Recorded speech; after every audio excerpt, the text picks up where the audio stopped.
हिंदी माध्यम की पाठशाला में आप सभी का स्वागत है। दोस्तों, इस वीडियो में हम एनसीईआरटी के कक्षा 10वीं के गणित के अध्याय 13 पृष्ठीय क्षेत्रफल और आयतन की प्रश्नावली 13.2 के सभी प्रश्नों को हल करेंगे। दोस्तों, अगर आप हमारे चैनल पर नए हैं और आपने अभी तक हमारे चैनल को सब्सक्राइब नहीं किया है तो चैनल को सब्सक्राइब करें, सब्सक्राइब बटन को दबाकर, और बेल आइकन को भी दबा दें, जिससे आपको हमारे नए नए वीडियोस के भी नोटिफिकेशन मिलते रहेंगे। प्रश्न एक में दोस्तों हमसे कहा गया एक ठोस एक अर्धगोले पर खड़े एक शंकु के आकार का है। तो देखिए, एक अर्धगोला है, इसके ऊपर एक शंकु खड़ा है, तो इस तरह से एक पूरा ठोस है। ठीक है, जिनकी त्रिज्या 1 सेंटीमीटर है, मतलब कि अर्धगोले की त्रिज्या भी 1 सेंटीमीटर है और शंकु की त्रिज्या भी 1 सेंटीमीटर है, तथा शंकु की ऊंचाई उसकी त्रिज्या के बराबर है। ठीक है, तो यानी कि शंकु की ऊंचाई भी 1 सेंटीमीटर है। तो इस ठोस का आयतन पाई के पदों में ज्ञात कीजिए। तो हमें ये पूरे ठोस का आयतन पाई के पदों में ज्ञात करना है। बहुत ही आसान प्रश्न है दोस्तों, जो दिया गया है वो लिख लेते हैं। अर्धगोले की त्रिज्या दे रखी है, आर बराबर 1 सेंटीमीटर, 1 सेंटीमीटर दे रखी है तो हमने आर मान ली, तो अर्धगोले की त्रिज्या 1 सेंटीमीटर। शंकु की त्रिज्या भी 1 सेंटीमीटर दे रखी है, तो आर बराबर 1 सेंटीमीटर लिख लिया। तो जो अर्धगोले की त्रिज्या है वही शंकु की त्रिज्या ये प्रश्न में दे रखा है। शंकु की ऊंचाई जो है वो त्रिज्या के बराबर है, तो शंकु की ऊंचाई h बराबर कितनी होगी, त्रिज्या 1 सेंटीमीटर है तो h बराबर 1 सेंटीमीटर। तो हमने शंकु की ऊंचाई लिख दी 1 सेंटीमीटर। ठीक है, अब जो है अर्धगोले का अब आयतन हम निकाल लेते हैं, क्योंकि हमें पूरे ठोस का आयतन निकालना है। तो आयतन के बारे में हमने अध्याय 13 के परिचय के वीडियो में पढ़ा था कि आयतन निकालने के लिए हमें सभी ठोसों के आयतन को जोड़ना होता है। तो यहाँ पर पहले हम अर्धगोले का आयतन निकालेंगे, फिर शंकु का आयतन निकालेंगे, फिर दोनों को जोड़ देंगे, दोनों आयतनों को, तो हमें ये पूरे ठोस का आयतन मिल जाएगा। ठीक है, तो अर्धगोले का आयतन निकाल लेते हैं पहले। तो अर्धगोले का आयतन का सूत्र होता है दोस्तों 2/3 पाई आर क्यूब। ये हम अध्याय 13 के परिचय के वीडियो में पढ़ चुके हैं। आप अध्याय 13 के सभी वीडियोस देखने के लिए ऊपर आई बटन में क्लिक कर सकते हैं। ठीक है, तो अर्धगोले के आयतन का सूत्र लिख दिया हमने 2/3 गुणा पाई आर क्यूब। मान रख देंगे, पाई का मान नहीं रखेंगे क्योंकि पाई के पदों में ज्ञात करना है हमें। ठीक है, तो अब हम निकाल लेते हैं इस अर्धगोले का आयतन। तो अर्धगोले का आयतन बराबर 2/3 लिख दिया, पाई को पाई लिखा, आर अर्धगोले की त्रिज्या कितनी है 1, तो 1 लिख दिया, आर क्यूब है तो 1 का क्यूब हो जाएगा। तो अर्धगोले का आयतन बराबर 2/3 पाई। ठीक है, 1 का क्यूब कितना होगा, 1 ही होगा। ठीक है, तो अर्धगोले का आयतन आ जाएगा हमारा 2/3 गुणा पाई, क्योंकि किसी भी चीज में 1 का गुणा करें तो वही मिलता है, तो 2/3 पाई मिलेगा हमें। तो अर्धगोले का आयतन आ गया 2/3 पाई सेंटीमीटर क्यूब। ठीक है, तो दोस्तों अब हम निकालेंगे शंकु का आयतन। शंकु के आयतन का सूत्र होता है 1/3 पाई आर स्क्वायर इंटू एच। ये भी अध्याय 13 के परिचय के वीडियो में पढ़ा था। ठीक है, यदि आपने अध्याय 13 के परिचय का वीडियो नहीं देखा है तो उसे अवश्य देख लें। ऊपर आई बटन में अध्याय 13 के सभी वीडियोस का लिंक आपको मिल जाएगा। तो शंकु का आयतन बराबर 1/3 पाई आर स्क्वायर एच, मान रख देंगे अब। ठीक है, तो ये शंकु का आयतन हमारा आ जाएगा। तो शंकु का आयतन बराबर 1/3 गुणा पाई, क्योंकि पाई के पदों में निकालना है तो पाई का मान नहीं रखेंगे। आर, शंकु की त्रिज्या 1 सेंटीमीटर तो आर स्क्वायर हो जाएगा 1 का वर्ग, गुणा एच, शंकु की ऊंचाई है 1 सेंटीमीटर तो गुणा 1 हो जाएगा। तो शंकु का आयतन बराबर 1/3 पाई, वही लिखा, 1 का वर्ग हो जाएगा 1, गुणा 1 है ही, 1 गुणा 1 1 ही होता है। तो शंकु का आयतन आ जाएगा हमारा 1/3 पाई सेंटीमीटर क्यूब। तो शंकु का आयतन निकाल लिया हमने 1/3 पाई सेंटीमीटर क्यूब। अब बहुत आसान है दोस्तों, हमने अर्धगोले का आयतन निकाल लिया 2/3 पाई, और शंकु का आयतन निकाल लिया 1/3 पाई। हमें निकालना है इस ठोस का आयतन। ठीक है, पूरे ठोस का आयतन। तो पूरे ठोस का आयतन क्या होगा, अर्धगोले का आयतन, इसमें जोड़ देंगे शंकु के आयतन को। ठीक है, ये दोनों मान हमें पता है तो रख देते हैं। तो ठोस का आयतन बराबर अर्धगोले का आयतन है 2/3 पाई तो लिख दिया, फिर धन का चिन्ह लगा दिया, फिर शंकु का आयतन है 1/3 पाई तो वो लिख दिया। अब देखिए, दोनों के बटे में 3 है, तो दोनों के बटे में 3 लिख देते हैं, एलसीएम 3 आ जाएगा। तो ठोस का आयतन बराबर, ये 2 पाई है तो 2 पाई लिख दिया, धन पाई गुणा 1 है तो पाई लिख दिया। ठीक है, बटे में 3 आ जाएगा क्योंकि दोनों के बटे में 3 था। फिर ठोस का आयतन बराबर 2 पाई धन पाई कितना हो जाएगा, 3 पाई, और बटे में 3 है ही। अब ऊपर वाले 3 से नीचे वाला 3 कट जाएगा, तो ठोस का आयतन आ जाएगा हमारा पाई। तो ठोस का आयतन कितना आ गया हमारा, पाई सेंटीमीटर क्यूब। हमें पाई के पदों में ही बताना था ठोस का आयतन, तो हमने बता दिया। तो ठोस का आयतन बराबर पाई सेंटीमीटर क्यूब। तो हमारे इस प्रश्न का उत्तर है पाई सेंटीमीटर क्यूब। प्रश्न 2 में दोस्तों हमसे कहा गया है एक इंजीनियरिंग के विद्यार्थी रचेल से, रचेल नाम है विद्यार्थी का, ठीक है, एक पतली एल्यूमिनियम की शीट का प्रयोग करते हुए एक मॉडल बनाने को कहा गया जो एक ऐसे बेलन के आकार का हो जिसके दोनों सिरों पर दो शंकु जुड़े हों। इस मॉडल का व्यास 3 सेंटीमीटर है तथा इसकी लंबाई 12 सेंटीमीटर है। यदि प्रत्येक शंकु की ऊंचाई 2 सेंटीमीटर हो तो रचेल द्वारा बनाए गए मॉडल का अंतर्विष्ट हवा का आयतन ज्ञात कीजिए। ठीक है, मतलब हमें बताना है कि जो रचेल ने जो बनाया है मॉडल उसके अंदर कितनी हवा आ सकती है। ठीक है, हवा का आयतन। ठीक है, मतलब कि उस मॉडल का आयतन ही बताना है हमें। यह मान लीजिए कि मॉडल की आंतरिक और बाहरी विमाएं लगभग बराबर हैं। ठीक है, मतलब कि जो बाहरी विमा है वही आंतरिक विमा है मॉडल की, यानी कि जो एल्यूमिनियम की शीट है वो बहुत पतली सी है। ठीक है, तो दोस्तों हमें दिया गया है एक बेलन के आकार का है। ठीक है, जो मॉडल बनाने को कहा गया है उसके दोनों तरफ लगे हुए हैं शंकु, ऐसा प्रश्न में कहा गया हमें। ठीक है, एक ऐसे बेलन के आकार का है जिसके दोनों सिरों पर शंकु जुड़े हों, ये प्रश्न में कहा गया है। तो ये मॉडल, इस तरह का मॉडल बनाना है रचेल को। ठीक है, फिर हमें बताना है कि इस मॉडल में कितनी हवा आ सकती है, यानी कि इस मॉडल का आयतन बताना है हमें। ठीक है, तो बहुत ही आसान होगा। बेलन का आयतन निकालेंगे, दोनों शंकुओं का आयतन निकालेंगे और सबको जोड़ देंगे तो हमें ये मॉडल का आयतन मिल जाएगा। ठीक है, हमें दिया गया मॉडल का व्यास 3 सेंटीमीटर प्रश्न में दिया गया है, तो मॉडल का जो व्यास है वो हमने लिख दिया 3 सेंटीमीटर। फिर हमें प्रश्न में दिया गया मॉडल की लंबाई 12 सेंटीमीटर। ये पूरे मॉडल की लंबाई 12 सेंटीमीटर हमें दे रखी है, वो लिख दिया हमने, पूरी लंबाई 12 सेंटीमीटर। फिर प्रश्न में दिया प्रत्येक शंकु की ऊंचाई 2 सेंटीमीटर है, तो प्रत्येक शंकु की ऊंचाई जो है वो कितनी है, 2 सेंटीमीटर, तो वो लिख दिया हमने। अब दोस्तों बेलन का जो व्यास है वही शंकु का व्यास होगा और वही मॉडल का व्यास होगा। ठीक है, तो ये जो मॉडल का व्यास दे रखा है 3 सेंटीमीटर, यही हमारे बेलन का व्यास होगा और यही हमारे शंकु का भी व्यास होगा। तो हमने लिखा बेलन का व्यास बराबर शंकु का व्यास बराबर मॉडल का व्यास, जो कि हमें दे रखा है 3 सेंटीमीटर। तो बेलन का व्यास भी 3 सेंटीमीटर हो गया, शंकु का व्यास भी 3 सेंटीमीटर हो गया। ठीक है, तो बेलन की त्रिज्या कितनी होगी, जितनी शंकु की त्रिज्या है।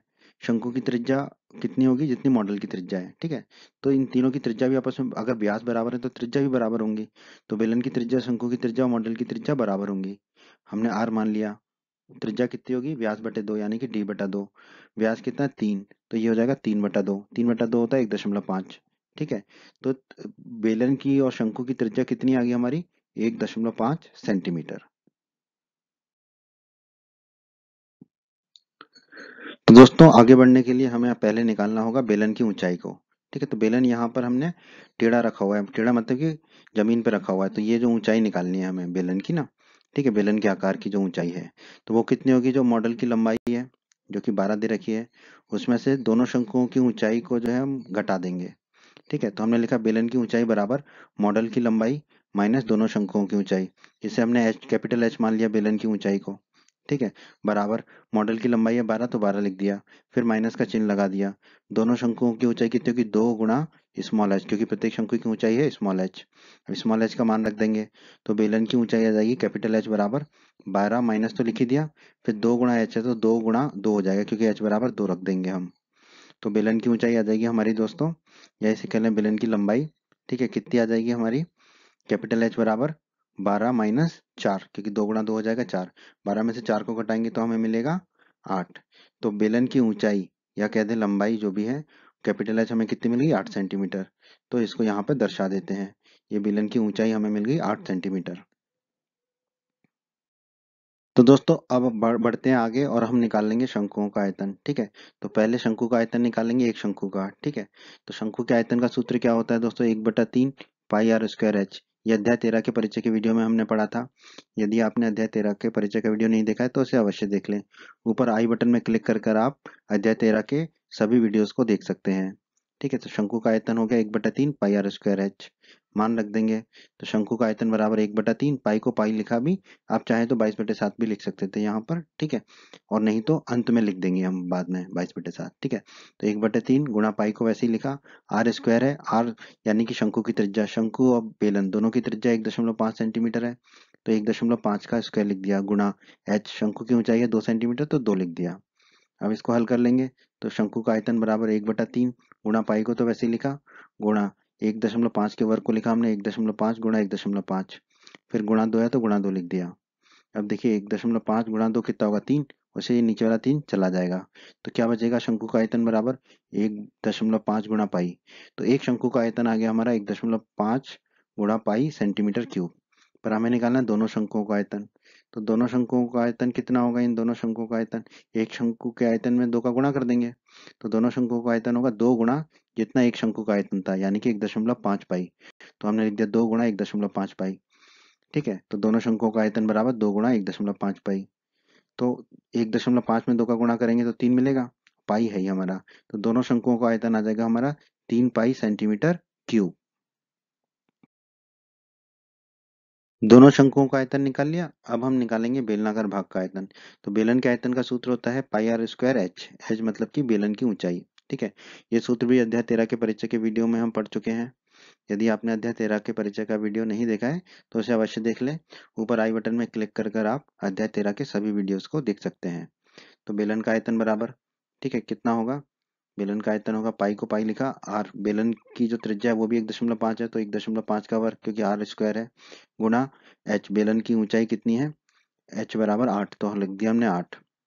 इसको हल कर लेते हैं। तो बेलन का आयतन बराबर, पाई को पाई लिखा, 1.5 के वर्ग को लिखा, 1.5 गुणा 1.5, ठीक है, गुणा 8 है ही हमारा। ठीक है, अब इसको हल कर लेते हैं। तो देखो 1.5 गुणा 8 करेंगे तो 12 मिलेगा। तो बेलन का आयतन आ जाएगा पाई गुणा 1.5 गुणा 12। अब 1.5 का 12 से गुणा करेंगे तो 18 मिलेगा। तो बेलन का आयतन आ जाएगा हमारा 18 पाई सेंटीमीटर क्यूब। तो हमने दोनों शंकुओं का आयतन निकाल लिया 3 पाई, बेलन का आयतन निकाल लिया 18 पाई। हमें निकालना है मॉडल में अंतर्विष्ट हवा का आयतन, यानी कि मॉडल का ही आयतन निकालना है। तो वो कितना होगा? दोनों शंकुओं का आयतन, ठीक है, और इसमें जोड़ देंगे हम बेलन के आयतन को। ठीक है, तो हमें मिल जाएगा पूरे मॉडल का आयतन, वही हमें निकालना है। मान रख देते हैं। तो मॉडल में अंतर्विष्ट हवा का आयतन बराबर, दोनों शंकुओं का आयतन है 3 पाई, तो 3 पाई रख दिया, फिर धन का चिन्ह लगा दिया। फिर बेलन का आयतन हमने निकाला था 18 पाई, तो 18 पाई लिख दिया। 3 पाई धन 18 पाई होगा 21 पाई। ठीक है, अब पाई का मान रख देते हैं। तो 21 गुणा पाई है, तो 21 गुणा 22/7, पाई की जगह रख दिया 22/7। देखिए अब 21 में जो है 7 का भाग दे सकते हैं। ठीक है, तो ऊपर बचेगा 3। ठीक है, तो आयतन कितना आएगा हमारा? 3 गुणा 22, 3 गुणा 22 होता है 66। तो मॉडल में अंतर्विष्ट हवा का आयतन आ गया हमारा 66 सेंटीमीटर क्यूब। और यही हमारे इस प्रश्न का उत्तर है, 66 सेंटीमीटर क्यूब। ठीक है, प्रश्न 3 में दोस्तों हमसे कहा गया है एक गुलाब जामुन। अरे वाह, गुलाब जामुन, ये तो खाने पीने की बात हो रही है, मुंह में पानी आ गया। चलिए, ये देखिए, ये रहे गुलाब जामुन। एक गुलाब जामुन में उसके आयतन की लगभग 30% चीनी की चाशनी होती है। हम जानते हैं गुलाब जामुन में चाशनी होती है। तो हमसे कहा गया कि एक जो गुलाब जामुन है उसके अंदर 30% चाशनी है। 45 गुलाब जामुनों में लगभग कितनी चाशनी होगी, ये हमें बताना है। यदि प्रत्येक गुलाब जामुन एक बेलन के आकार का है, तो गुलाब जामुन गोल नहीं है, ये बेलन के आकार वाला गुलाब जामुन है, जिसके दोनों सिरे अर्धगोलाकार हैं, तथा इस गुलाब जामुन की लंबाई 5 सेंटीमीटर है और व्यास 2.8 सेंटीमीटर है। तो आइए इस खाने पीने के गुलाब जामुन के सवाल को हल करते हैं। दिया गया है हमें प्रत्येक गुलाब जामुन की लंबाई 5 सेंटीमीटर। तो हमने मान लिया कैपिटल एल बराबर 5 सेंटीमीटर। तो इस प्रकार का गुलाब जामुन है हमारा। ठीक है, मिलन के आकार का, जिसके दोनों सिरे अर्धगोलाकार हैं। इसकी लंबाई हमें दे रखी है 5 सेंटीमीटर। और क्या दे रखा है हमें? प्रत्येक गुलाब जामुन का व्यास दे रखा है। तो वो मान लिया हमने डी बराबर डायमीटर बराबर 2.8 सेंटीमीटर दे रखा है। ठीक है, तो इसका व्यास दिखा दिया 2.8 सेंटीमीटर। जब व्यास दे रखा है तो त्रिज्या निकाल लेते हैं। तो गुलाब जामुन की त्रिज्या कितनी होगी? आर बराबर व्यास बट्टे 2। व्यास है डी, तो डी बटा 2। डी कितना है? 2.8, तो 2.8/2। 2.8 में 2 का भाग देंगे तो मिलेगा 1.4। तो गुलाब जामुन की त्रिज्या आ गई हमारी 1.4 सेंटीमीटर। तो यहाँ पे दिखा दिया हमने गुलाब जामुन की त्रिज्या को। अब देखिए, ये जो गुलाब जामुन है इसके दोनों सिरे क्या अर्धगोलाकार हैं। तो इन दोनों अर्धगोलों की त्रिज्या कितनी होगी? जो गुलाब जामुन की त्रिज्या है वही इसकी भी त्रिज्या होगी। ठीक है, तो हमने लिखा दोनों अर्धगोलों की त्रिज्या बराबर गुलाब जामुन की त्रिज्या। और गुलाब जामुन की त्रिज्या कितनी है? आर बराबर 1.4 सेंटीमीटर। ठीक है, तो दोनों अर्धगोले जो है उनकी त्रिज्या आ गई हमारी 1.4 सेंटीमीटर। अब दोस्तों ये जो गुलाब जामुन का जो बेलनाकार भाग है, इतना वाला, इसकी लंबाई निकालनी है। तो गुलाब जामुन के बेलनाकार भाग की लंबाई क्या होगी? या पूरे गुलाब जामुन की लंबाई। ठीक है, इसमें से घटा दें हम दोनों अर्धगोलों की त्रिज्या को। ठीक है, दोनों अर्धगोलों की त्रिज्या को घटा दें तो हमें मिल जाएगा गुलाब जामुन के बेलनाकार भाग की लंबाई। तो गुलाब जामुन के बेलनाकार भाग की लंबाई स्मॉल एच बराबर क्या होगा?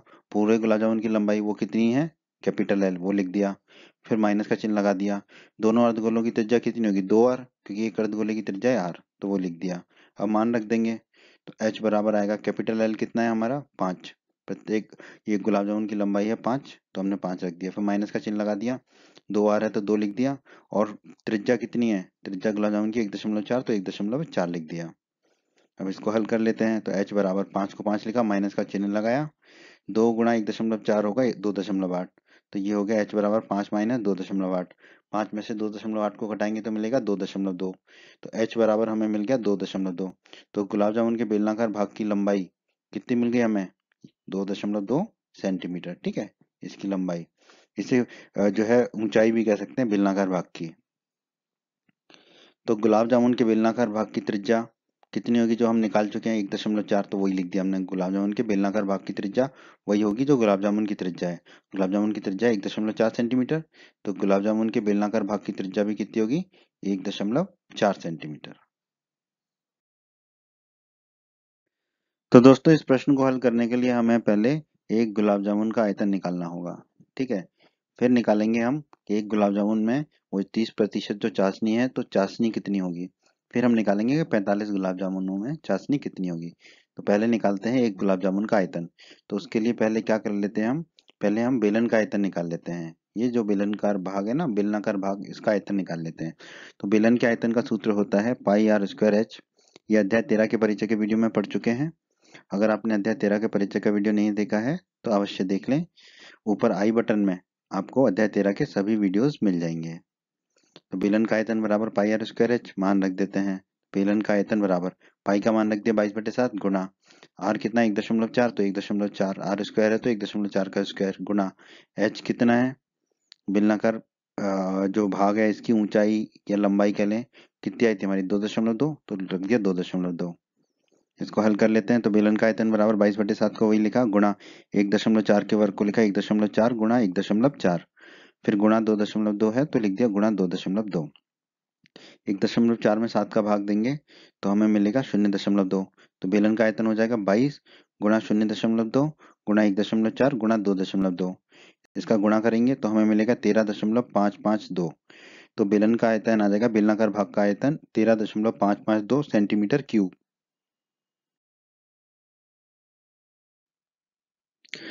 हमने बेलनाकार भाग का आयतन निकाल लिया। अब हम निकालेंगे अर्धगोले का आयतन। ठीक है, पहले एक अर्धगोले का निकालेंगे फिर दोनों का निकाल लेंगे 2 से गुणा करके। तो अर्धगोले का आयतन का सूत्र होता है दोस्तों 2/3 पाई आर क्यूब। ये भी आप अध्याय 13 के परिचय के वीडियो में पढ़ चुके हैं। ठीक है, तो अध्याय 13 के परिचय का वीडियो अवश्य देख लीजिए। ऊपर आई बटन में आपको अध्याय 13 के सभी वीडियोस का लिंक मिल जाएगा। तो अब मान रख देते हैं। तो अर्धगोले का आयतन कितना हो जाएगा दोस्तों, 2/3 गुणा पाई का मान रख दिया 22/7 गुणा आर, अर्धगोले की त्रिज्या है 1.4, तो 1.4 का क्यूब क्योंकि ये आर क्यूब है। तो अर्धगोले का आयतन आ जाएगा दोस्तों बराबर 2/3 गुणा 22/7 गुणा 1.4 का क्यूब हो जाएगा 1.4 गुणा 1.4 गुणा 1.4। 1.4 में 7 का भाग जाएगा तो 0.2 मिलेगा हमको। तो अर्धगोले का आयतन बराबर 2/3 गुणा 22 गुणा 0.2 गुणा 1.4 गुणा 1.4। ठीक है, इसको हल कर लेंगे तो एक अर्धगोले का आयतन हमारा आ जाएगा 5.749 सेंटीमीटर क्यूब। ठीक है, पर हमें दोनों अर्धगोलों का आयतन निकालना है। तो दोनों अर्धगोलों का आयतन होगा 2 गुणा एक अर्धगोले का आयतन जो कि है 5.749। तो हमने लिख दिया 2 गुणा 5.749। तो दोनों अर्धगोलों का आयतन आ जाएगा हमारा दोस्तों कितना, 2 से गुणा कर देंगे 5.749 को तो 11.498। तो दोनों अर्धगोलों का आयतन आ जाएगा 11.498 सेंटीमीटर क्यूब। तो दोस्तों हमने बेलनाकार भाग का आयतन निकाल लिया और दोनों अर्धगोलों का आयतन निकाल लिया। अब हम निकाल लेते हैं एक गुलाब जामुन का आयतन। तो एक गुलाब जामुन का आयतन कितना होगा, बेलन का आयतन धन दोनों अर्धगोलों का आयतन। ठीक है, मान रख देते हैं। तो एक गुलाब जामुन का आयतन हो जाएगा बराबर बेलन का आयतन है 13.552, तो हमने लिख दिया। फिर धन का चिन्ह लगा दिया। दोनों अर्धगोलों का आयतन है 11.498, तो वो लिख दिया हमने। अब 13.552 धन 11.498 को जोड़ेंगे तो हमें मिलेगा 25.05। तो एक गुलाब जामुन का आयतन आ गया हमारा 25.05 सेंटीमीटर क्यूब। इतना आयतन होगा एक गुलाब जामुन का जिसको आप खाने वाले हैं। दोस्तों प्रश्न में हमें दिया गया है कि एक गुलाब जामुन में उसके आयतन की चाशनी कितनी होती है, 30%। ठीक है, ये दिया गया है। तो इसका मतलब है एक गुलाब जामुन की चाशनी कितनी होगी, एक गुलाब जामुन के आयतन का 30% होगी। तो एक गुलाब जामुन की चाशनी कितनी होगी, एक गुलाब जामुन का आयतन कितना है 25.05। तो 25.05 का 30% यानी कि गुणा करेंगे 30/100 से। ठीक है। तो ये हो जाएगा 25.05 गुणा 30/100 हो जाएगा 0.3। अब 25.05 का गुणा कर देंगे 0.3 में, तो हमें मिलेगा 7.515। तो एक गुलाब जामुन की चाशनी आ गई हमारी 7.515 सेंटीमीटर क्यूब। तो दोस्तों हमने एक गुलाब जामुन की चाशनी निकाल दी, कितनी आई हमारी 7.515 सेंटीमीटर क्यूब। हमसे प्रश्न पूछा है 45 गुलाब जामुन है तो कितनी चाशनी होगी। तो 45 गुलाब जामुनों की चाशनी होगी 45 गुणा जितनी एक गुलाब जामुन की चाशनी थी 7.515। तो हमने लिख दिया 45 गुणा 7.515। अब इसको हल कर लेते हैं, तो 45 का गुणा करेंगे 7.515 से, तो हमें मिलेगा 338.175। तो 45 गुलाब जामुनों की चाशनी आ गई हमारी 338.175 सेंटीमीटर क्यूब। हमसे पूछा लगभग कितनी होगी। ठीक है, तो हम दशमलव को हटा देते हैं। तो 338.175 के करीब कौन सी संख्या है, 338 है। तो 45 गुलाब जामुनों की चाशनी कितनी हो जाएगी हमारी 338 सेंटीमीटर क्यूब। ठीक है, कोष्टक में हमने लिख दिया लगभग। ठीक है, तो यही हमारे इस प्रश्न का उत्तर है दोस्तों, 338 सेंटीमीटर क्यूब, क्योंकि लगभग ही पूछा है हमसे प्रश्न में। ठीक है, वैसे तो उत्तर होगा 338.175, पर लगभग होगा 338। ठीक है, तो हमारा उत्तर होगा 338 सेंटीमीटर क्यूब लगभग। प्रश्न 4 में दोस्तों हमें दिया गया है एक कलमदान। कलमदान होता है दोस्तों पेन स्टैंड, जिसमें आप पेन रखते हो, ऐसा होता है ना। जैसे मान लो इसमें 4 पेन रख सकते हो। ठीक है, तो ये ऐसा एक कलमदान है। एक कलमदान घनाभ के आकार की एक लकड़ी से बना है। ठीक है, तो ये घनाभ के आकार की लकड़ी है, इससे एक पेन स्टैंड बना है, जिसमें कलम रखने के लिए 4 शंकुआकार गड्ढे बने हुए हैं। इसमें पेन रखने के लिए ये 4 शंकुआकार गड्ढे बने हुए हैं, ऐसे शंकुआकार गड्ढे, ताकि पेन पेंसिल इसमें अच्छे से फिट हो जाए। ठीक है, गिरे ना। घनाभ की जो विमाएं हैं वो 15 सेंटीमीटर गुणा 10 सेंटीमीटर गुणा 3.5 सेंटीमीटर है। ठीक है, तो घनाभ की लंबाई चौड़ाई और ऊंचाई हमें दे रखी है 15, 10 और 3.5 सेंटीमीटर।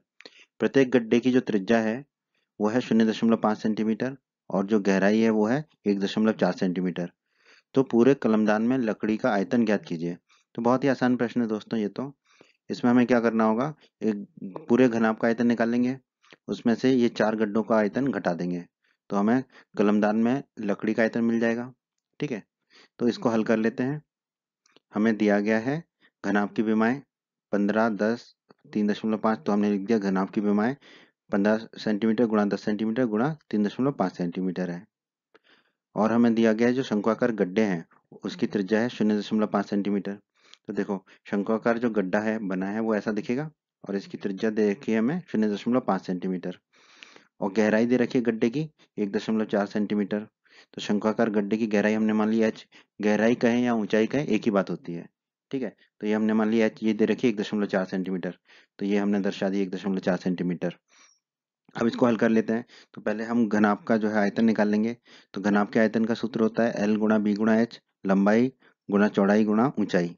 ठीक है, ये तीनों चीजें हमें दे रखी हैं घनाभ की विमाएं, तो मान रख देंगे। तो घनाभ का आयतन हो जाएगा 15 सेंटीमीटर गुणा 10 सेंटीमीटर गुणा 3.5 सेंटीमीटर। अब इसको हल कर लेंगे।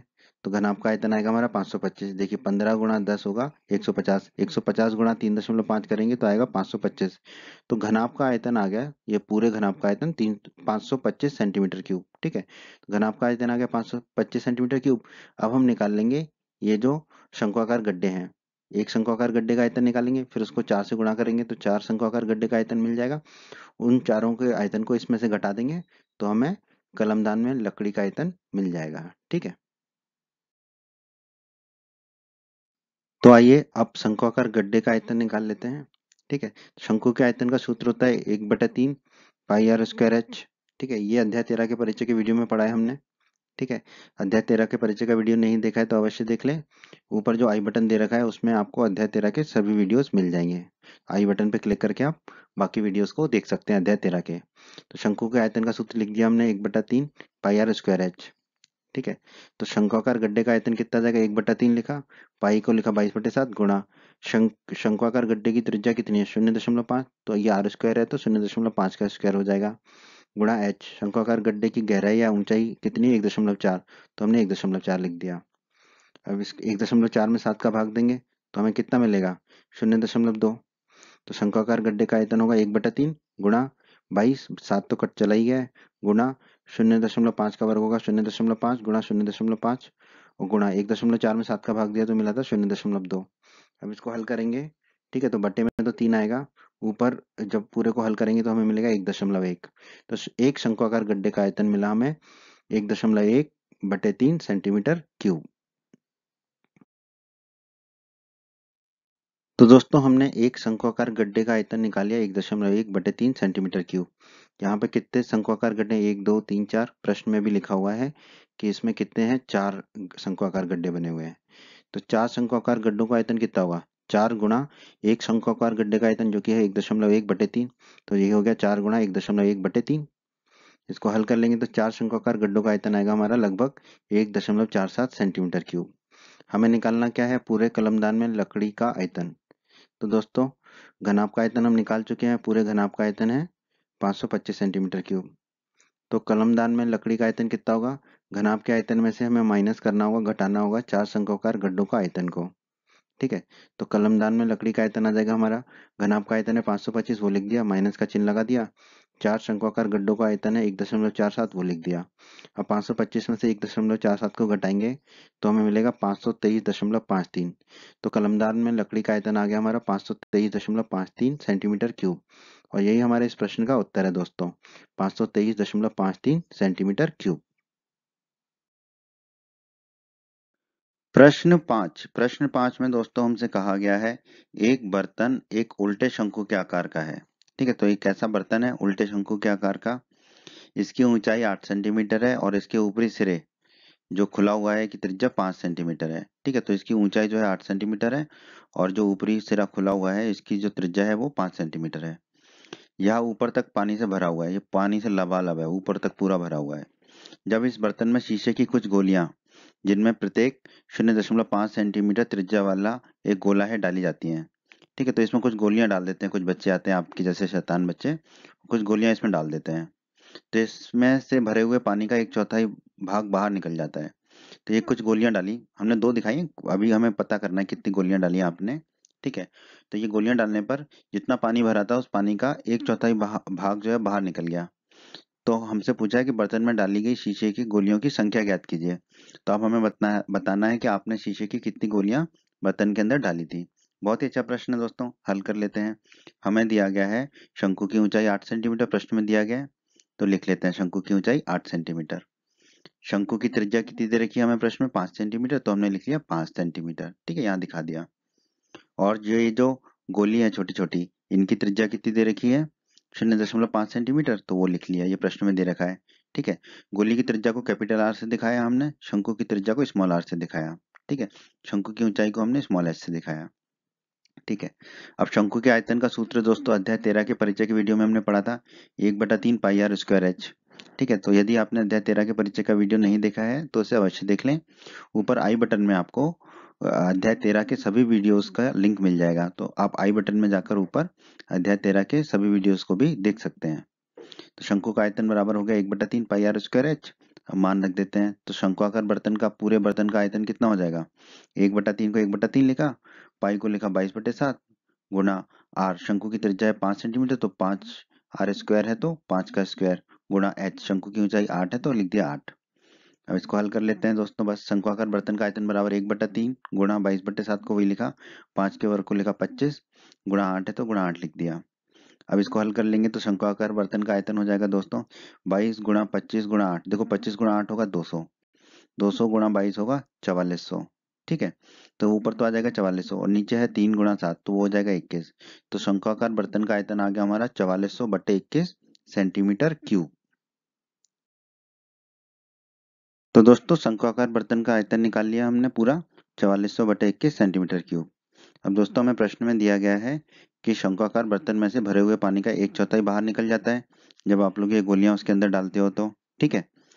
तो इसका मतलब क्या है कि बाहर निकले पानी का आयतन कितना होगा, जितना शंक्वाकार बर्तन का आयतन था उसका 1/4, यानी कि 1/4 गुणा शंक्वाकार बर्तन का आयतन। तो हम निकाल लेते हैं अभी बाहर निकले पानी का आयतन, क्योंकि बाहर निकले पानी का आयतन वही होगा जितना ये जो डाली गई शीशे की गोलियां हैं, कुल शीशे की गोलियां, उनका जो आयतन होगा वही होगा बाहर निकले पानी का आयतन। तो हम पहले निकाल लेते हैं बाहर निकले पानी के आयतन को, ठीक है। तो बाहर निकला पानी का आयतन है 1/4 गुणा शंक्वाकार बर्तन का आयतन, तो हमने रख दिया 1/4 गुणा शंक्वाकार बर्तन का आयतन है 4400/21, तो 4400/21 लिख दिया। अब देखो 4400 में 4 का भाग देंगे तो 1100 बचेगा, फिर बट्टे में 21 रह जाएगा और ये 4 कट जाएगा। तो बाहर निकले पानी का आयतन कितना होगा? 1100 बटे 21 सेंटीमीटर क्यूब। तो हमने अभी निकाल लिया बाहर निकले पानी का आयतन बराबर 1100 बटे 21 सेंटीमीटर क्यूब। तो दोस्तों हमने बाहर निकले पानी का आयतन निकाल लिया। अब ये जो गोलियां आपने डाली हैं इसके अंदर, ठीक है, ये हरी हरी गोलियां, इनकी त्रिज्या मैंने दे रखी है 0.5 सेंटीमीटर, ठीक है। और गोले के आयतन का सूत्र होता है 4/3 पाई आर क्यूब। ये भी अध्याय 13 के परिचय के वीडियो में हम पढ़ चुके हैं। यदि आपने अध्याय 13 के परिचय का वीडियो नहीं देखा है तो अवश्य देख लें, और ऊपर आई बटन में आपको अध्याय 13 के सभी वीडियोस मिल जाएंगे, परिचय का भी और सभी प्रश्नावलियों के और सभी प्रश्नों के वीडियोस, ठीक है। तो अब हम जो है ये गोले का आयतन निकाल लेते हैं। तो एक शीशे की गोली का आयतन कितना होगा? 4/3 को 4/3 रखा, पाई को रखा 22/7, और गोली की त्रिज्या है कैपिटल आर कितना? 0.5। तो 0.5 का क्यू लिख दिया हमने। तो एक शीशे की गोली का आयतन, इसको दोस्तों जब हम हल करेंगे तो हमें मिलेगा 11/21। देखो नीचे तो 3 गुणा 7 21 हो जाएगा, 4 गुणा 22 होगा 88, 88 का गुणा करेंगे हम 0.5 के क्यूब से तो हमें मिलेगा 11, ठीक है। तो एक शीशे की गोली का आयतन मिलेगा हमें 11/21 सेंटीमीटर क्यूब। प्रश्न में दोस्तों हमसे पूछा है कि बर्तन में डाली गई शीशे की गोलियों की संख्या ज्ञात कीजिए। तो दोस्तों हम मान लेते हैं कि बर्तन में डाली गई शीशे की गोलियों की संख्या कितनी है? n है, जो कि हमें ज्ञात करनी है, ठीक है। अब दोस्तों हम निकाल चुके हैं बाहर निकले पानी का आयतन और एक शीशे की गोली का आयतन, ये दोनों चीजें हम निकाल चुके हैं। तो n शीशे की गोली का आयतन कितना होगा? n गुणा जितना एक शीशे की गोली का आयतन है, ठीक है। तो n शीशे की गोली का आयतन होगा n गुणा 11/21 सेंटीमीटर क्यूब। तो ये आ गया n शीशे की गोलियों का आयतन। अब दोस्तों प्रश्न में दिया गया है कि जो n शीशे की गोली का आयतन है वो बाहर निकले पानी के आयतन के बराबर होगा। क्यों? क्योंकि देखो ये पहले जो शंकु के आकार का बर्तन था ये ऊपर तक पानी से भरा हुआ था, ठीक है। जब इसमें गोलियां डाली ये ना आपने, तो जो है पानी जो है 1/4 बाहर निकल गया। तो इसलिए n शीशे की गोलियों का आयतन जो होगा वो किसके बराबर होगा? बाहर निकले पानी के आयतन के बराबर होगा, ठीक है। n शीशे की गोली का आयतन कितना निकाला अभी हमने? n गुणा 11/21, तो वो लिख दिया हमने बराबर। बाहर निकले पानी का आयतन कितना निकाला था हमने? 1100/21, तो वो लिख दिया हमने 1100/21, ठीक है। तो हमें मिल गया दोस्तों n गुणा 11/21 बराबर 1100/21। अब ये 11/21 को दाईं तरफ ले जाएंगे तो उल्टा हो जाएगा, तो बाईं तरफ बचेगा सिर्फ n बराबर 1100/21 था, गुणा में क्या हो जाएगा 21/11, तो हमने लिख दिया 21/11। अब देखिए ऊपर भी 21 है नीचे भी 21 है, आपस में कट जाएगा, तो n बराबर मिलेगा हमें 1100/11। 1100 में 11 का भाग देंगे तो हमें मिलेगा 100, ठीक है। तो n बराबर हमें मिल गया 100, ठीक है। n हमने क्या माना था? बर्तन में डाली गई शीशे की गोलियों की संख्या n मानी थी हमने, और यही हमें ज्ञात करना है। तो हम कह सकते हैं कि बर्तन में डाली गई शीशे की गोलियों की संख्या कितनी है? 100 है, क्योंकि n का मान हमारा 100 आ गया। तो हमारे इस प्रश्न का उत्तर होगा दोस्तों 100। बर्तन में डाली गई शीशे की गोलियों की संख्या हमारी आ रही है 100, ठीक है। तो इस प्रश्न का उत्तर है हमारा 100। प्रश्न 6 में दोस्तों हमसे कहा गया है ऊंचाई 220 सेंटीमीटर और आधार व्यास 24 सेंटीमीटर वाले एक बेलन, ठीक है। तो एक बेलन है जिसकी ऊंचाई 220 सेंटीमीटर है और आधार का व्यास 24 सेंटीमीटर है, जिस पर ऊंचाई 60 सेंटीमीटर और त्रिज्या 8 सेंटीमीटर वाला एक अन्य बेलन आरोपित है।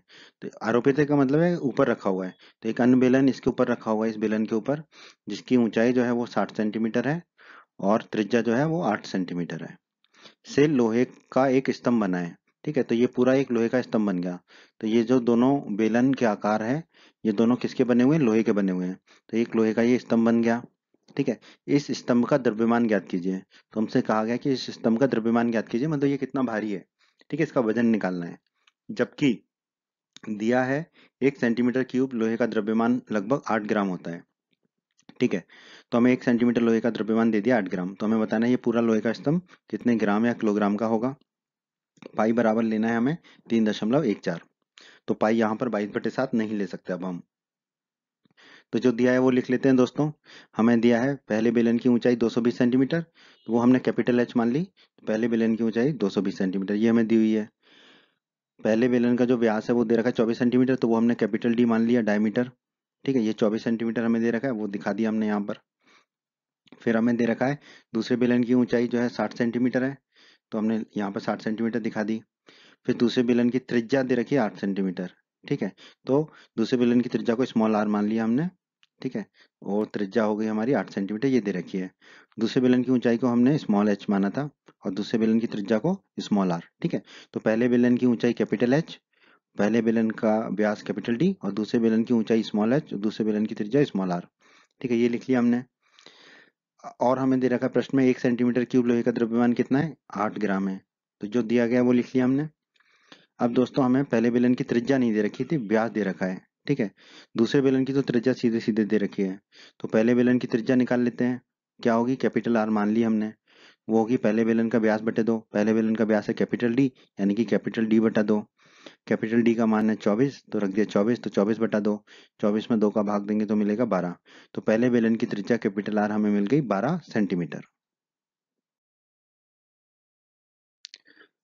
तो दोस्तों हमें ये जो पूरा स्तंभ बना है इसका द्रव्यमान बताना है, ठीक है। तो इसका द्रव्यमान बताने के लिए हमें पहले पूरे स्तंभ का आयतन पता होना चाहिए, ठीक है, तभी हम इसका द्रव्यमान बता पाएंगे। तो हम क्या करते हैं, पहले बेलन की ऊंचाई लिख ली, पहले बेलन की त्रिज्या लिख ली हमने। तो पहले बेलन का जो है हम आयतन निकाल लेते हैं। बेलन के आयतन का सूत्र होता है पाई आर स्क्वायर एच, ठीक है। तो पहले बेलन का आयतन यहाँ पर कितना होगा, इस वाले बेलन का आयतन पाई आर स्क्वायर एच होगा। इसकी त्रिज्या कैपिटल आर है और इसकी ऊंचाई कैपिटल एच है, ठीक है। बेलन के आयतन का सूत्र अध्याय 13 के परिचय के वीडियो में हम पढ़ चुके हैं। यदि आपने अध्याय 13 के परिचय का वीडियो नहीं देखा है तो अवश्य देखें और ऊपर आई बटन पे क्लिक करके आप अध्याय 13 के सभी वीडियोस को देख सकते हैं।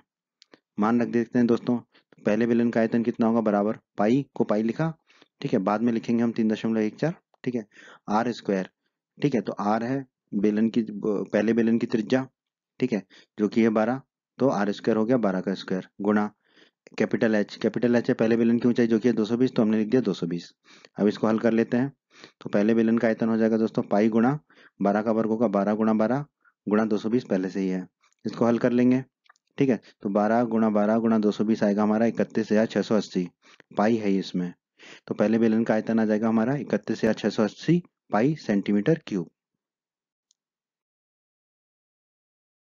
तो दोस्तों जैसे हमने पहले बेलन का आयतन निकाला था वैसे ही दूसरे बेलन का आयतन निकालेंगे। तो हमने दूसरे बेलन की ऊंचाई स्मॉल एच लिख ली 60 सेंटीमीटर और दूसरे बेलन की त्रिज्या लिख ली स्मॉल आर बराबर 8 सेंटीमीटर। बेलन के आयतन का सूत्र होता है पाई आर स्क्वायर एच, अध्याय 13 के परिचय के वीडियो में पढ़ा था, ऊपर भी लिखा था हमने। मान रख देते हैं, ठीक है। तो ये बेलन जो छोटा बेलन है, दूसरा जो बेलन है उसका आयतन निकल आएगा। तो दूसरे बेलन का आयतन बराबर होगा, पाई को पाई लिखा, आर त्रिज्या कितनी है 8, तो आर का वर्ग है तो 8 का वर्ग, ठीक है। आर के वर्ग, आर की जगह 8 रखेंगे तो आर के वर्ग की जगह हो जाएगा 8 का वर्ग, गुणा एच, एच कितना 60, तो 60 लिख दिया।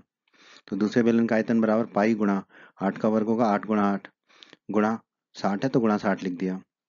इसको हल कर लेंगे तो देखो 8 गुणा 8 होगा 64, 64 गुणा 60 करेंगे तो मिलेगा 3840 और पाई है ही हमारा।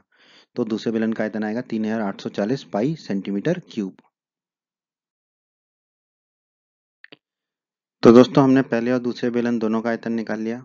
अब हम निकालेंगे स्तंभ का आयतन। स्तंभ का आयतन क्या होगा दोस्तों, पहले बेलन का आयतन, उसमें जोड़ देंगे हम दूसरे बेलन के आयतन को।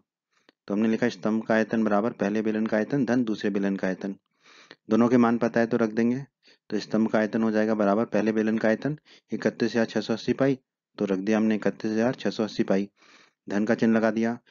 दूसरे बेलन का आयतन कितना है 3,840 पाई, तो हमने लिख दिया 3,840 पाई, दोनों को जोड़ देंगे। तो स्तंभ का आयतन बराबर 31,680 में 3,840 जोड़ेंगे तो मिलेगा 35,520 और पाई दोनों में है, ठीक है। तो स्तंभ का आयतन आ जाएगा हमारा 35,520 पाई। पाई का मान कितना हमें लेना है 3.14, तो ले लेते हैं। तो स्तंभ का आयतन बराबर 35,520 गुणा पाई है तो पाई की जगह रख दिया 3.14। अब गुणा कर देंगे तो स्तंभ का आयतन आ जाएगा दोस्तों हमारा 35,520 में गुणा करेंगे 3.14 का, तो हमारा आ जाएगा 1,11,532.8 सेंटीमीटर क्यूब। ये आ गया हमारा स्तंभ का आयतन, मतलब ये पूरे स्तंभ का आयतन, परंतु हमें बताना है स्तंभ का द्रव्यमान, ठीक है। तो अब आगे हल कर लेते हैं। तो स्तंभ का आयतन आ गया हमारा। अब हम आगे हल कर लेते हैं। हमें प्रश्न में दिया गया है 1 सेंटीमीटर क्यूब लोहे का द्रव्यमान होता है 8 ग्राम, ठीक है, ये हमें प्रश्न में दिया गया है। और हमारे स्तंभ का आयतन आया था 1,11,532.8 सेंटीमीटर क्यूब।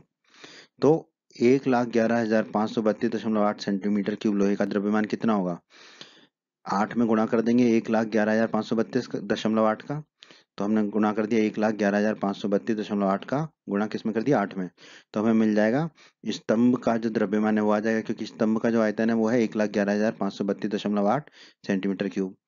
तो 1 सेंटीमीटर क्यूब लोहे का द्रव्यमान है 8 ग्राम। तो 1,11,532.8 सेंटीमीटर क्यूब लोहे का द्रव्यमान कितना होगा, 1,11,532.8 में गुणा कर देंगे 8 का। अब इसको हल कर लेते हैं। तो हमारा 1,11,532.8 सेंटीमीटर क्यूब लोहे का द्रव्यमान कितना आएगा, इस 1,11,532.8 का गुणा करेंगे 8 से, तो हमें मिलेगा 8,92,262.4 ग्राम। ठीक है, तो बहुत ज़्यादा दिख रहा है, तो अब इसको किलोग्राम में बदल लेते हैं हम। तो द्रव्यमान कितना आ जाएगा हमारा, जो हमारा आया था ग्राम में 8,92,262.4 ग्राम, उसको हम किलोग्राम में बदल लेंगे। तो ग्राम को किलोग्राम में बदलने का तरीका क्या होता है, 1,000 से भाग दे देते हैं। ठीक है, क्योंकि हम जानते हैं 1,000 ग्राम बराबर होता है 1 किलोग्राम। ठीक है, तो जब ग्राम को किलोग्राम में बदलना है तो 1,000 से भाग देते हैं हम। ठीक है, तो ये ग्राम को किलोग्राम में बदलने के लिए हम 1,000 से भाग दे देंगे। तो 1,000 से भाग देने के बाद हमें कितना मिलेगा, देखिए दशमलव को 3 अंकों में आगे खींच लेंगे तो 892.2624 ये आ गया। तो एक ये जो लोहे का द्रव्यमान है वो किलोग्राम में हमारा कितना आ गया, 892.2624 किलोग्राम। ठीक है, तो हम कह सकते हैं ये जो लोहे का द्रव्यमान है, ठीक है, ये स्तंभ का आयतन का द्रव्यमान है। ठीक है, स्तंभ का जो आयतन था, ठीक है, 1,11,532.8, ठीक है, उसी का द्रव्यमान इतना आ रहा है। इसका मतलब ये स्तंभ का ही द्रव्यमान है। ठीक है, क्योंकि स्तंभ का आयतन ही ये था 1,11,532.8, तो स्तंभ का द्रव्यमान होगा हमारा 892.26 किलोग्राम। ठीक है, क्योंकि जो किलोग्राम में लिख रहे हैं हम, तो दशमलव के बाद 2 अंकों तक ही लिखेंगे। आप चाहो तो चारों अंकों तक लिख सकते हैं, वहां कोई दिक्कत नहीं है। ठीक है, तो स्तंभ का द्रव्यमान आ गया हमारा 892.26 किलोग्राम, और यही हमारे इस प्रश्न का उत्तर है दोस्तों। स्तंभ का द्रव्यमान बराबर 892.26 किलोग्राम। प्रश्न 7 में दोस्तों हमसे कहा गया है, एक ठोस में ऊंचाई 120 सेंटीमीटर और त्रिज्या 60 सेंटीमीटर वाला एक शंकु सम्मिलित है, जो 60 सेंटीमीटर त्रिज्या वाले एक अर्धगोले पर आरोपित है। पहले इतने प्रश्न को समझ लेते हैं। हमें दिया गया है एक अर्धगोला है जिसकी त्रिज्या कितनी है, 60 सेंटीमीटर। तो हमने लिखा अर्धगोले की त्रिज्या स्मॉल आर बराबर 60 सेंटीमीटर। एक अर्धगोला बना लिया, इसकी त्रिज्या है 60 सेंटीमीटर। अब इस पर एक शंकु आरोपित है, यानी कि इसके ऊपर एक शंकु रखा गया है। उस शंकु की त्रिज्या कितनी है, 60 सेंटीमीटर। तो इस अर्धगोले के ऊपर एक शंकु रख दिया हमने। इस शंकु की भी त्रिज्या है 60 सेंटीमीटर, और इस शंकु की ऊंचाई दे रखी है हमें 120 सेंटीमीटर। तो हमने लिखा शंकु की ऊंचाई स्मॉल एच बराबर 120 सेंटीमीटर। तो यहाँ शंकु की ऊंचाई दिखा दी 120 सेंटीमीटर, प्रश्न में दे रखा है। फिर कहा है प्रश्न में, इस ठोस को पानी से भरे हुए एक लंबवृत्तीय बेलन में इस प्रकार सीधा डाल दिया जाता है कि यह बेलन की तली को स्पर्श करे। ठीक है, तो एक बेलन है, ठीक है, जिसकी त्रिज्या है 60 सेंटीमीटर। ठीक है, तो एक बेलनाकार जो है बर्तन है। ठीक है, तो इस पूरा जो ठोस था हमारा अर्धगोला और शंकु को मिला के ठोस बन गया था हमारा। इस पूरे ठोस को अर्धगोले और शंकु से मिलकर जो ठोस बना है, इसको हमने रख दिया एक लंबवृत्तीय बेलन में। किस प्रकार रखा, कि सीधा रखा कि बेलन की तली को स्पर्श करे ये ठोस। तो बेलन की तली को स्पर्श कर रहा है ये ठोस, इस प्रकार रख दिया हमने। ठीक है, यदि बेलन की त्रिज्या 60 सेंटीमीटर है तो इस बेलन की त्रिज्या भी कितनी है, 60 सेंटीमीटर। तो देखो तीनों की त्रिज्या 60 सेंटीमीटर है, तो तीनों की त्रिज्या को हमने स्मॉल आर माना है, जो कि 60 सेंटीमीटर है। ठीक है, बेलन की त्रिज्या भी 60 सेंटीमीटर है, और बेलन की ऊंचाई दे रखी है 180 सेंटीमीटर। तो बेलन की ऊंचाई को हमने कैपिटल एच मान लिया 180 सेंटीमीटर, जो हमें दे रखा है प्रश्न में। ठीक है, ये सब चीजें हमें प्रश्न में दे रखी हैं। तो हमसे प्रश्न में पूछा है, तो बेलन में शेष बचे पानी का आयतन ज्ञात कीजिए। तो देखो हमें बताना है कि जो बेलन था, ठीक है, वो पानी से पूरा भरा हुआ था।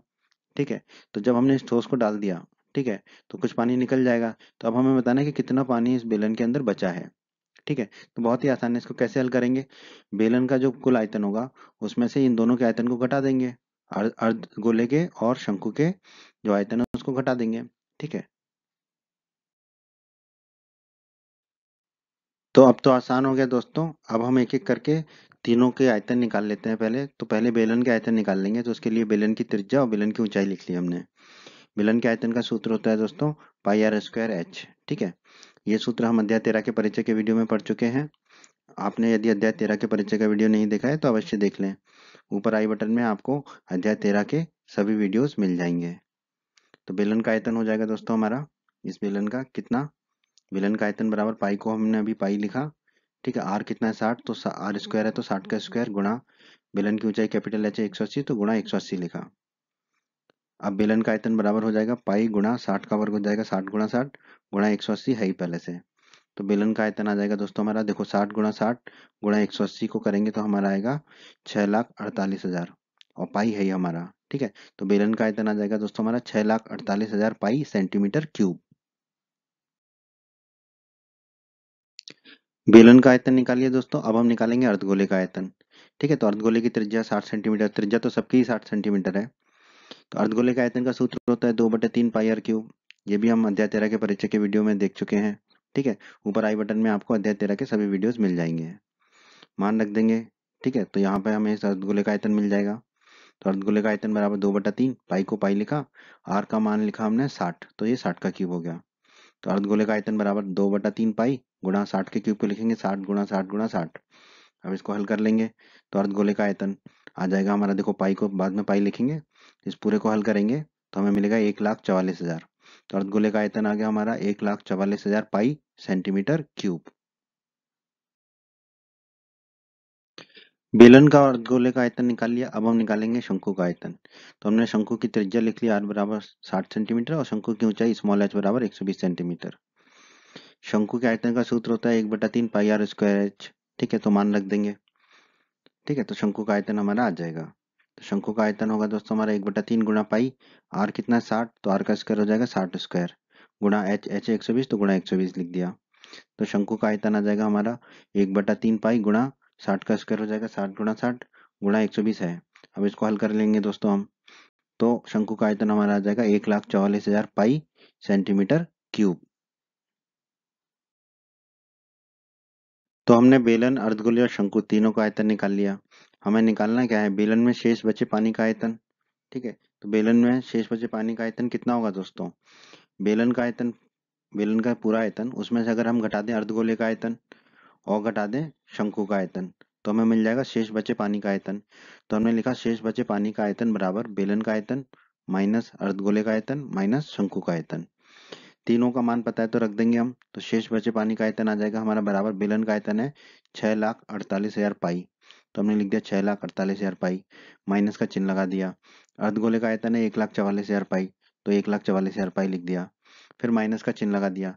फिर शंकु का आयतन है 1,44,000 पाई, तो हमने लिख दिया 1,44,000 पाई।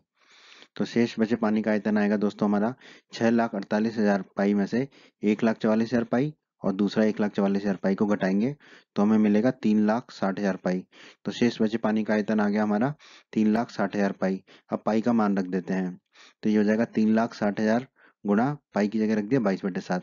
इसको हल कर लेंगे दोस्तों तो हमारा आ जाएगा ये 11,31,428 सेंटीमीटर क्यूब। ठीक है, तो शेष बचे पानी का आयतन आ जाएगा हमारा 11,31,428 सेंटीमीटर क्यूब। तो शेष बचे पानी का आयतन हमने सेंटीमीटर क्यूब में तो निकाल ही लिया है 11,31,428। ठीक है, अब इसे अगर हमें मीटर क्यूब में निकालना है तो कैसे निकालेंगे, ये भी आपका उत्तर हो सकता है 11,31,428 सेंटीमीटर क्यूब, पर मीटर क्यूब में भी निकाल लेते हैं इसको। तो दोस्तों हमेशा के लिए याद रखिए 1 सेंटीमीटर क्यूब होता है 1/10 लाख मीटर क्यूब। ठीक है, एक के बटे में लिखेंगे 10 लाख। ठीक है, 10 लाख मतलब 1,000 गुणा 1,000, 1 सेंटीमीटर क्यूब होगा हमारा 1/10 लाख मीटर क्यूब। ठीक है, तो हमें कितना सेंटीमीटर क्यूब मिला है, हमें शेष बचे पानी का आयतन 11,31,428। तो 11,31,428 सेंटीमीटर क्यूब किसके बराबर होगा, 11,31,428 गुणा 1/10 लाख, फिर ये मीटर क्यूब में बदल जाएगा। ठीक है, तो 11,31,428 में 10 लाख का भाग दे देंगे हम, तो हमें मिल जाएगा 1.131 मीटर क्यूब लगभग। ठीक है, तो जो हमारा शेष बचे पानी का आयतन आया था सेंटीमीटर क्यूब में, उसको हमने मीटर क्यूब में बदल दिया और कितना आ गया हमारा 1.131 मीटर क्यूब लगभग। तो हम कह सकते हैं शेष बचे पानी का आयतन कितना है, 1.131 मीटर क्यूब लगभग। और यही हमारे इस प्रश्न का उत्तर है दोस्तों, 1.131 मीटर क्यूब लगभग। प्रश्न 8 में दोस्तों हमसे कहा गया है एक गोलाकार कांच के बर्तन की एक बेलन के आकार की गर्दन है। तो देखिए एक गोलाकार कांच का बर्तन है, इसकी जो है एक बेलन के आकार की गर्दन है। ठीक है, तो इस तरह का एक बर्तन है पूरा। ठीक है, जिसकी लंबाई 8 सेंटीमीटर है और व्यास 2 सेंटीमीटर है। तो हमें दिया गया है कि बेलनाकार गर्दन की लंबाई कितनी है, 8 सेंटीमीटर है। तो हमने h बराबर 8 सेंटीमीटर मान लिया। और इसका व्यास कितना दे रखा है बेलनाकार गर्दन का, बेलनाकार गर्दन का व्यास दे रखा है 2 सेंटीमीटर, तो हमने d बराबर 2 सेंटीमीटर मान लिया। तो यहाँ पे भी दिखा देंगे 2 सेंटीमीटर। जबकि गोलाकार भाग का व्यास कितना दे रखा है, 8.5 सेंटीमीटर। तो हम लिख लेंगे गोलाकार भाग का व्यास कैपिटल डी मान लेंगे, ये दे रखा है 8.5 सेंटीमीटर। तो ये भी दर्शा दिया हमने 8.5 सेंटीमीटर गोलाकार भाग का व्यास। इसमें भरे जा सकने वाले पानी की मात्रा माप कर, ठीक है, इसमें इस पूरे बर्तन में कितना पानी भरा जा सकता है ये माप कर एक बच्चे ने यह ज्ञात किया कि इस बर्तन का आयतन जो है 345 सेंटीमीटर क्यूब है। ठीक है, तो एक बच्चे ने इसमें जो है इसमें पानी भर के देखा और पता लगाया इस बर्तन का आयतन जो है 345 सेंटीमीटर क्यूब है। तो हमसे कहा गया है कि जांच कीजिए कि उस बच्चे का उत्तर सही है या नहीं। ठीक है, उस बच्चे ने सही उत्तर निकाला या नहीं, ये हमें जांच करना है। तो उसके लिए हमें बर्तन का आयतन निकालना होगा। ठीक है, यह मानते हुए कि उपरोक्त मापन जो है आंतरिक मापन है, मतलब वो अंदर का ही मापन होगा। ठीक है, ये जो मापन हमें दे रखा है ना, उपरोक्त मापन जो दे रखे हैं, जो बेलन के आकार के गर्दन है जिसकी लंबाई 8 सेंटीमीटर, व्यास 2 सेंटीमीटर, ठीक है, और गोलाकार भाग का व्यास जो दे रखा है 8.5 सेंटीमीटर, ये सब आंतरिक मापन है, ऐसा हमें प्रश्न में कहा गया है।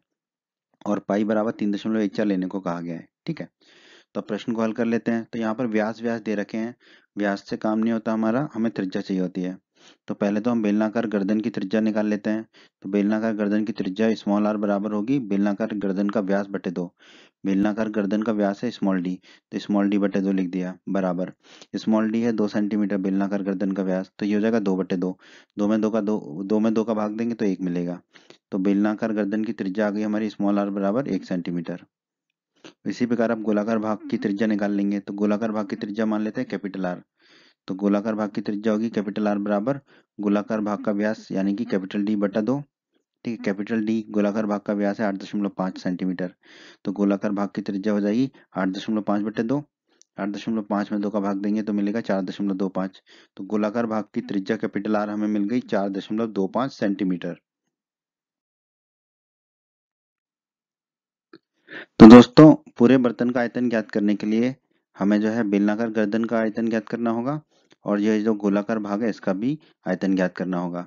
तो आइए पहले हम बेलनाकार भाग का जो है आयतन ज्ञात कर लेते हैं। तो बेलनाकार गर्दन की जो है लंबाई है वो लिख ली हमने और बेलनाकार गर्दन की त्रिज्या लिख ली। ठीक है, बेलनाकार गर्दन का आयतन का सूत्र क्या होगा दोस्तों, बेलन के आयतन का सूत्र होता है पाई आर स्क्वायर एच। ये अध्याय 13 के परिचय के वीडियो में हम पढ़ चुके हैं। अगर आपने अध्याय 13 के परिचय का वीडियो नहीं देखा है तो अवश्य देख लें। ऊपर आई बटन में यहाँ पर आपको अध्याय 13 के सभी वीडियोस की लिंक मिल जाएंगे। ठीक है, तो मान रख देते हैं अब और निकाल लेते हैं ये बेलनाकार गर्दन का आयतन। तो बेलनाकार गर्दन का आयतन हो जाएगा, पाई को पाई लिखा, आर कितना 1 सेंटीमीटर, तो 1 का वर्ग हो जाएगा क्योंकि आर स्क्वायर है, गुणा एच, एच है 8 तो 8 लिख दिया। तो बेलनाकार गर्दन का आयतन बराबर पाई गुणा 1 का वर्ग हो जाएगा 1 गुणा 8 को 8 लिखेंगे। ठीक है, तो बेलनाकार गर्दन का आयतन कितना आएगा, 1 गुणा 8 होता है 8 गुणा पाई 8 पाई। तो बेलनाकार गर्दन का आयतन आ जाएगा 8 पाई सेंटीमीटर क्यूब। हमने बेलनाकार गर्दन का आयतन निकाल लिया। ठीक है, ये गर्दन का आयतन निकाल लिया। अब गोलाकार भाग का निकाल लेते हैं आयतन। तो गोले के आयतन का सूत्र होता है 4/3 पाई आर क्यूब। ये भी अध्याय 13 के परिचय के वीडियो में पढ़ा था हमने। ऊपर आई बटन में अध्याय 13 के सभी वीडियोस का लिंक मिल जाएगा आपको। तो अब ये गोलाकार भाग का आयतन निकाल लेते हैं। तो गोलाकार भाग का आयतन होगा 4/3 गुणा पाई को पाई लिखा गुणा आर का क्यूब। आर कितना है, गोलाकार भाग की त्रिज्या कैपिटल आर वो है 4.25। ठीक है, तो 4.25 का क्यूब हो जाएगा।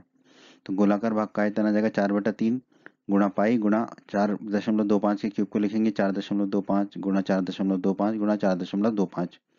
अब इसको हल करेंगे तो गोलाकार भाग का आयतन आ जाएगा दोस्तों 102.354 पाई सेंटीमीटर क्यूब। ठीक है, 4/3 गुणा 4.25 गुणा 4.25 गुणा 4.25 आप करेंगे तो आपको मिलेगा 102.354 और पाई है ही इसमें।